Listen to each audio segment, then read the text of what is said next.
Oh, of course you should have known. Why on earth should I have known? I've always trusted you. Always. But I was living with Jason. He was my friend. One of our best friends. He had just lost his wife. Why should I have thought you were sleeping with him? I wasn't sleeping with him.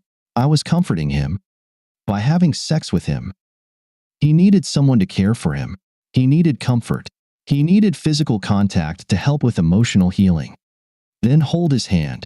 Hug him. Don't sleep with him. Not when you're married to me. He was devastated. He is your best friend. My heart was breaking for him. So you slept with him. I was comforting him. Don't make it sound so tasteless. It is tasteless. I can't believe you. Damn it, can't believe you. Just get out. Get out of this damn house. I won't leave. I can't explain what happened if I'm not here with you. You've already explained everything. Now I have to decide what to do about it. So pack your stuff and get out of this house or, God help me, I'll throw you out myself. Patrick, you're overreacting. There's nothing here worth getting upset about. A good friend was in need. All I did was help him through a tough time. By sleeping with him. Stop saying that. He was in pain. I did everything I could to ease it. By sleeping with him. Stop it. Stop it. I did something good, and you're trying to degrade it. Get out.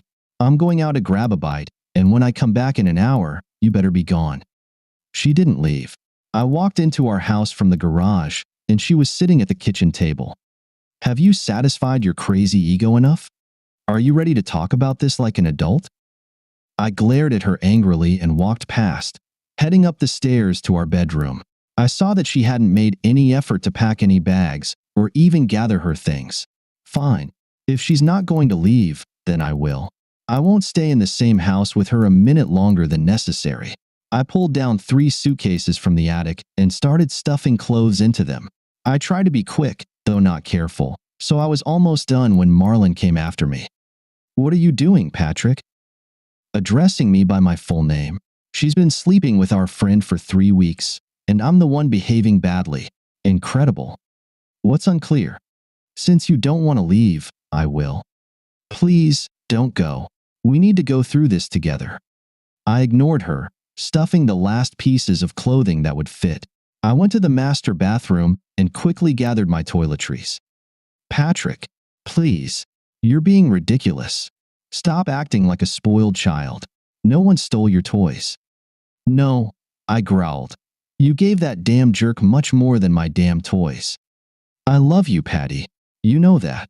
But I don't belong to you. Jason needed someone to share his grief with, and I was there. He's our friend.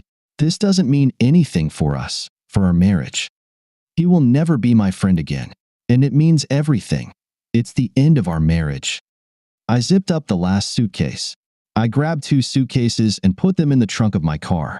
Marlon followed me down the stairs, talking all the while. Patty, please. Stop this nonsense.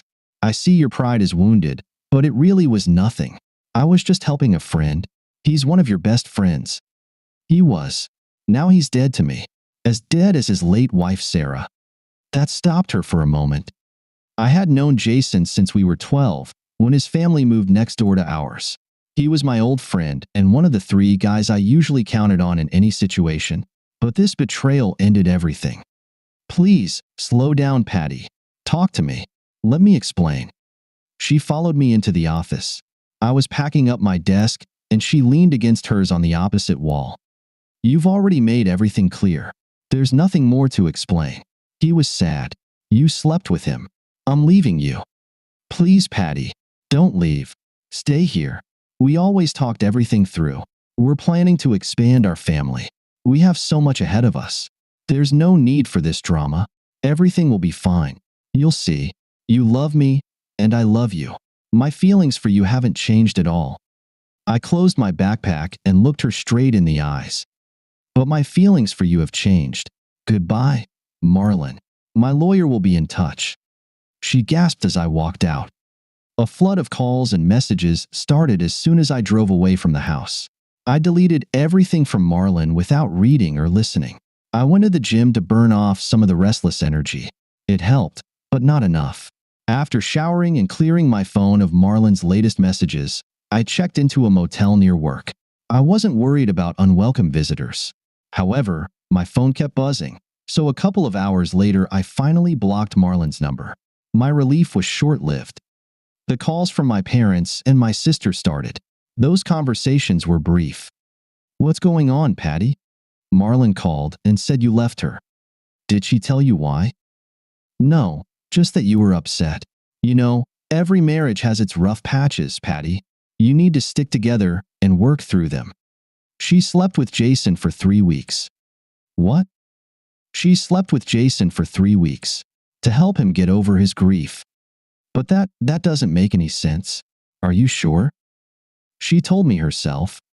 "Oh, you must have misunderstood. That can't be. It must be a misunderstanding. You need to work things out with her. She's your wife, dear." "Goodbye, Mom." I had almost the same conversation with Carly. Apparently, Marlon's infidelity was my problem, not hers, at least according to my family. I must have missed the part of Florence Nightingale's story where she slept with all her patients to restore their health. I bought a sandwich and salad and ate them in my motel room while watching a game. I couldn't tell you anything about the food or the game. At some point, my phone rang. It was Jason. "Go to hell, jerk. Don't ever speak to me again." I pressed end call before he could say a word. Then I blocked his number too. The next day wasn't much better. Marlon started using friends' phones, so I just began blocking those numbers as she used them. I deleted voicemails as soon as I heard they were from her, or from friends calling on her behalf. Her messages showed her growing frustration. "Talk to me, Patty. Please. Come home and talk to me. We need to have 2 conversations, darling. Call me. I'm worried about you. Nothing special. Just talk to me. Call me. Stop this nonsense and come home. Damn it, Patty. Call me." Blah, blah, blah. Damn it. The time between messages and calls lengthened, so either she was finding it harder to get phones or she realized I wasn't going to answer. I watched the game and couldn't remember what I ate, or if I ate at all. I remember going outside to get some fresh air, but it was cloudy with occasional rain, so I didn't stay out long. Monday arrived right on schedule, and I got to work. I review insurance claims. It's not very exciting, but it has to be done, and my reviews say I'm pretty good at it. Plus, it pays well enough. First thing, I met with my boss and told him that Marlon and I had separated, so I'd need some time during the day to sort things out. He said that was fine, but he expected me to stay late to finish my work. That was fine with me. What else did I have to do? Marlon called 10 minutes after I sat down at my desk. I recognized the number, but I had to answer phone calls as part of my job, and I knew she was relentless when it came to using the phone. "What do you want, Marlon?" "Thank God. Patty, please, come home. I love you and miss you so much. We need to talk." "No, we don't. You already said everything I needed to hear on this matter. You just don't understand. It didn't mean anything. I really do understand. And that's it. You made your position very clear. And I think I was just as clear about mine. So let's just move on." "Oh, thank you, darling. I'm so glad to hear that from you. What time will you be home tonight?" "I have everything to make lasagna. Could you buy a nice bottle of wine on your way home?" "I'm not coming home, Marlon. When I say move on, I mean divorce. Infidelity is a deal breaker for me. No, you can't divorce me. I love you, and I know you love me. Come home so we can talk, please." I heard her crying. "There's nothing to talk about, Marlon. It's as simple as that. We have opposite views on a central issue in our marriage. And now I need to get back to work. You know how Will feels about personal calls at work. Don't hang up. We need to talk. If you hang up, I'll call right back. And I'll keep calling until you agree to meet with me to sort this out." Damn. She had leverage here, so I agreed. I wouldn't go home, but we would meet at Julia's at 6:30. "Thank you, Patty. Thank you. I love you. See you there." I simply hung up. The rest of the workday sucked. I went to the bank and separated our joint accounts. I called our credit card companies but couldn't close the accounts until they were paid off. However, I did request lower credit limits. I called our HR department and changed the beneficiaries on my insurance policy and 401k account. We'd have to deal with the house later. It was mine before the marriage, but Marlon had contributed significantly to the mortgage payments. Thank God we didn't have kids to worry about. I was careful to leave work in enough time to be at Julia's by the appointed time. When I parked, I saw Marlon's car. Good. I don't believe in nonsense about seizing the high ground and controlling the battlefield unless you're in an actual fight. In these matters, you say what you mean and let the chips fall where they may. I found her easily enough and sat down across from her without greeting. Marlon smiled at me, but without much confidence. Hi, darling. I'm glad you decided to come. I want to put all this behind us so you can come home. I just stared at her. Her smile faded a bit, but she kept going. I'm sorry you're hurt, but it really was nothing. I don't love Jason. He needed me, and I was there for him, as a friend. Like a friend who slept with you for 3 weeks. Please, stop, Patty. This really isn't helping our situation. Obviously, I'm the first guy in history to be cheated on by a more pathetic man. Do you know how that makes me feel? She sighed. You're not pathetic. I love you. Only you. I miss you. I need you. Please come back home. You slept with Jason for 3 weeks. Maybe you should ask him to come back home. I don't love Jason. But you slept with him for 3 weeks. She clenched her teeth tightly, and her eyes bulged from the tension. Please, just stop, Patty. I can see you're really hurt. I thought you loved me and loved Jason enough to understand that it was just kindness. There was no passion, no love. I was comforting him, that's all. You slept with him. Damn it, Patty. Is that all you're going to say? I'm trying to explain what happened, and you're just being stubborn. It meant nothing. Then why did you do it, Marlene? If it meant nothing? This brought her to her feet. Darling, I know you feel that it was wrong. I'm not being defensive. I see the pain in your eyes. I hurt you, and I'm so sorry. I was just showing compassion. I thought you would understand. But we can put this behind us. We can go back to how things were. Just give me a chance, and I'll prove it to you. I'll do everything to make amends. It's too late. There are things you can't take back. Marlene tried to grab my hand, but I pulled away. Her frustration showed in a sharp intake of breath. Talk to me, Patty. Please, tell me what I can do. Please. We need to fix this. Sign the papers when you're served. She didn't sign the papers.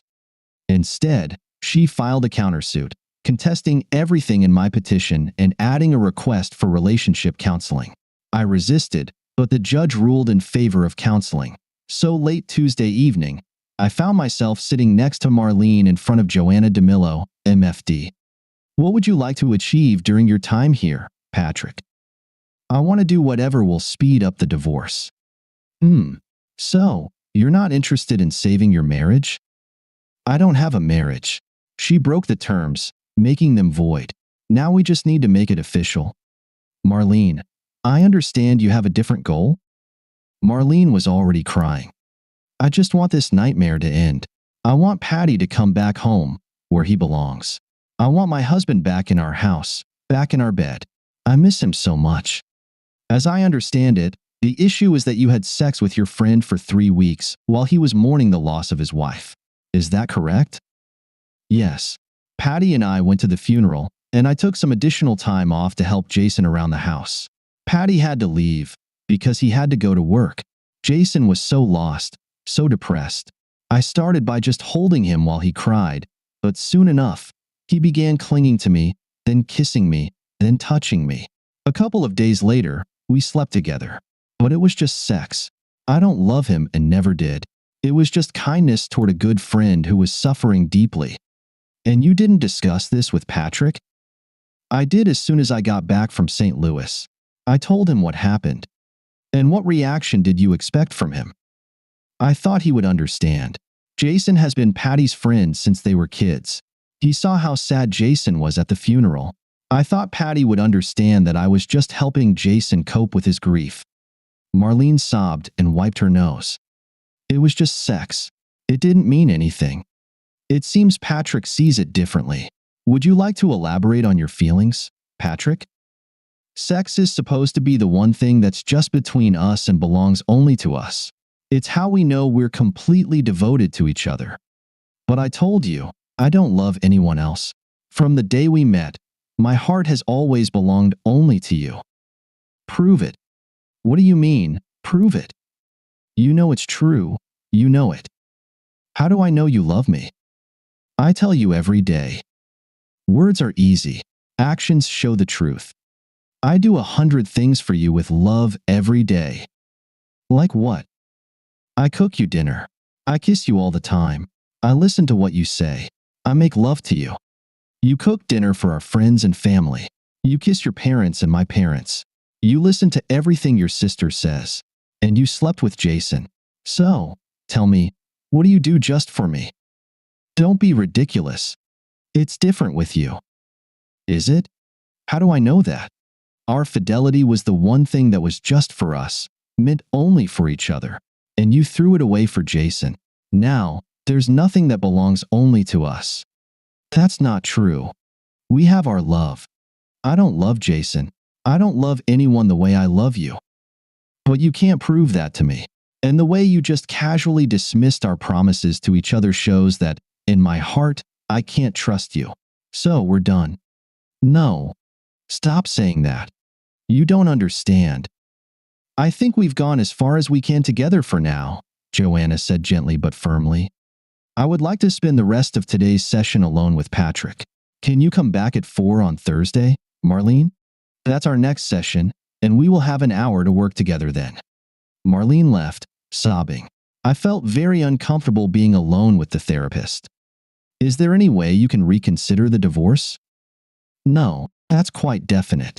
So, no mitigating circumstances? If she had been drugged, that would be a completely different story.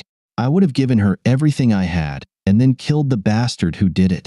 One drunken mistake? I don't know if I could forgive that, but at least there might be a way back. But this? She consciously decided to have sex with Jason for 3 weeks, spending nights in his bed as if she were his wife. It's such a massive betrayal that I will never get over it. Do you think there's a difference between having sex and making love? Of course. So, she could have just been having sex with Jason. She could still be making love only with you. How can you tell the difference? I don't know.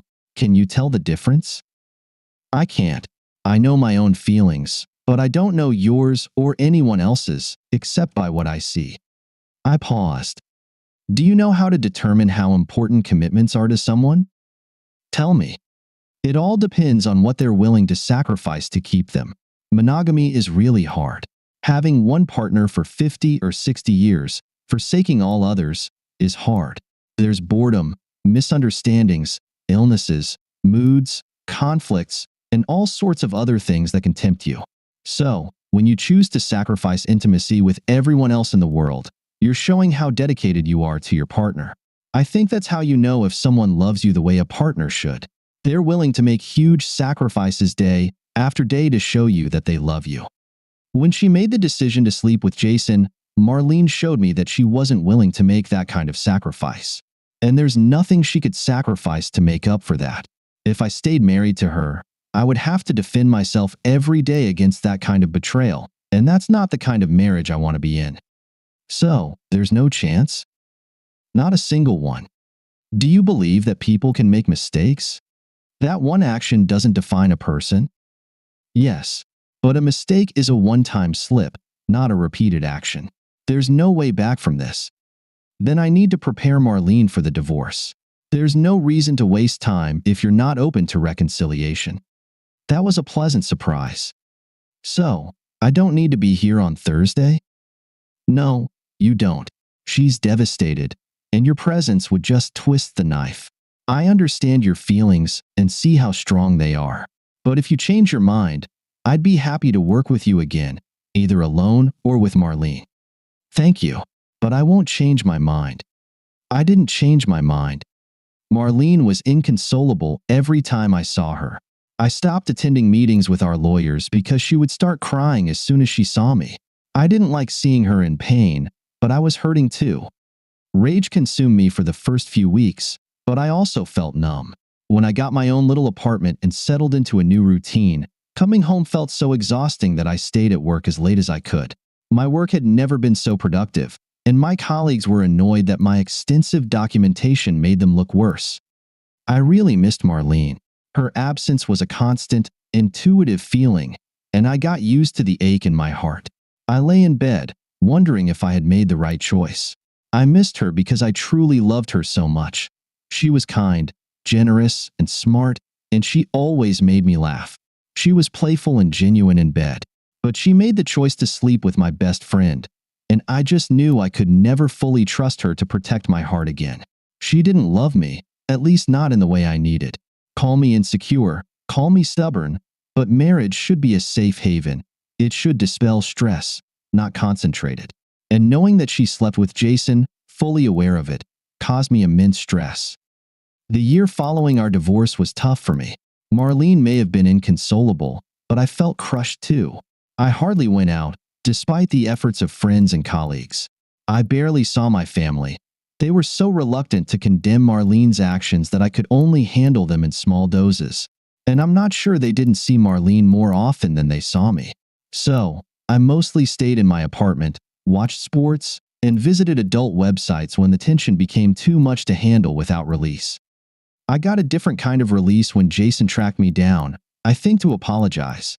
He was waiting for me when I got home late from work, so there was no one else around. "Hey, buddy, I want to clear things up." That was all he managed to say before my fist connected with his ear. We were about the same height, and neither of us had much experience in fighting, but I had rage on my side. I wiped the sidewalk with him. He left town with 2 black eyes, a broken nose, a swollen jaw, and several bruises all over his body. I might have kneed him in the groin, but it wasn't a clean hit. After that, I made a couple of quiet trips to St. Louis. Jason always loved cars. He was unlucky that his M3 was completely trashed while he was at a bar watching football on a Monday night. All the windows and mirrors were smashed, the paint was deeply scratched from front to back, the body was heavily dented, the tires were slashed, and the interior was spray-painted bright red. His insurance covered most of the damage, and he used the payout to buy a used Porsche Cayman. Unfortunately for him, about 4 months later, someone smashed the driver's side window and threw a Molotov cocktail inside when the car alarm went off. It became very expensive for him to get insured again. No one came looking for me, but even if they did, my credit card receipts showed I was at bars near my apartment. As for revenge, it probably wasn't enough. It was a modest satisfaction, but prison didn't appeal to me. In the end, Jason had to live with being the jerk he was. I didn't see Marlene after the divorce, and I didn't let anyone tell me about her. She hurt me deeply. Nevertheless, I hope she found someone to share her life with. We had a lot in common, but it turned out there was a huge chasm in how we thought about marriage. When I started dating again, I expected to be let down, so I didn't risk my heart at all. I disappointed more than a few women. I finally realized that I was destined to be alone if I didn't muster the courage to trust someone again. So, I decided to be upfront and share my experience with Marlene and my expectations for any future relationship. I also needed to get back in shape, so I joined a mountain biking club on the weekends. My first day with him happened to be the first day for Prisha as well. She was tall and slender, with long, thick black hair. We lagged behind the rest of the group, so we spent most of the ride together, talking whenever we caught our breath. She was lively and quick-witted, and I laughed a lot. When we were loading our bikes at the end of the ride, I was moving slowly, and she seemed to be lingering as well. "I know this is last minute," I said, my heart beating too fast, "but if you're free tonight, would you like to go out for dinner?" Her smile was dazzling. "Yes, I'd like that. What did you have in mind?" "Something casual. What's your favorite food?" "Italian. Doesn't everyone love it?" "Good, I love it too." We exchanged contact information and went home to get ready. I picked her up at 6, and we had a very pleasant, low-key evening. I received a warm hug and a quick kiss, which was even more than I expected, so I drove home a happy man. After that, we started seeing each other regularly. I was open about my breakup with Marlene. I learned that she had twice been in relationships that fell apart due to infidelity, so we were both a bit cautious. We didn't become physically intimate for 4 months. We lay intertwined in her bed, her firm breasts pressed against my chest. We were naked and partially sated with each other's caresses when she reached for mine. I pulled back and kissed her, then looked into her shining dark eyes. If we're going to take this step, I need to be the only one for you, and you will be the only one for me. Prisha smiled and kissed me in response. Exclusive. I like how that sounds. She was an active lover, passionate and loud. We moved in together after another 4 months. Prisha was warm, generous, and down to earth. I was straightforward and honest. She was organized but flexible enough, and I had a good sense of direction. We were very compatible yet different enough to keep things interesting. In addition to biking and Italian food, we both loved action movies.